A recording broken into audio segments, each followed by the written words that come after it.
বিশ্বকৰ্মা পূজা উপলক্ষে ৰাতিপুৱাই শুই উঠি ঘৰুৱা কাম কাজখিনি সমাপন কৰি শিৱাংগময় লাগি গ'লোঁ গাড়ীকেইখন ধোৱাত। তাৰপিছত অকণমান পূজা অৰ্চনা কৰি গাড়ীখনত এডাল মালা লগাই আমি যাত্ৰা কৰিলোঁ অফিচ অভিমুখে। কাৰণ অফিচত এই অনুষ্ঠানটো অকণমান ডাঙৰকৈ কৰা হৈছে। আহিয়ে দেখিলোঁ এফালে পেকেট লাঞ্চ, আনফালে খাদ্যৰ সকলো সম্ভাৰ ৰেডি কৰি আছে আৰু আঞ্জা প্ৰায় উতলি আছে।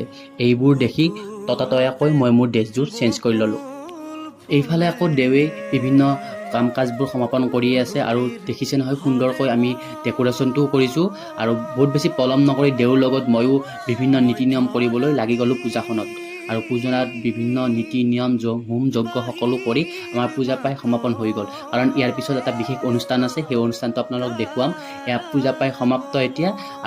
আনফালে খাদ্যৰো সকলোবোৰ যোগাৰ হৈ গ'ল আৰু খাবলৈও দিয়া হ'ল। আৰু ইয়াৰ পিছত এটা বিশেষ আকৰ্ষণ আছে, উপভোগ কৰক।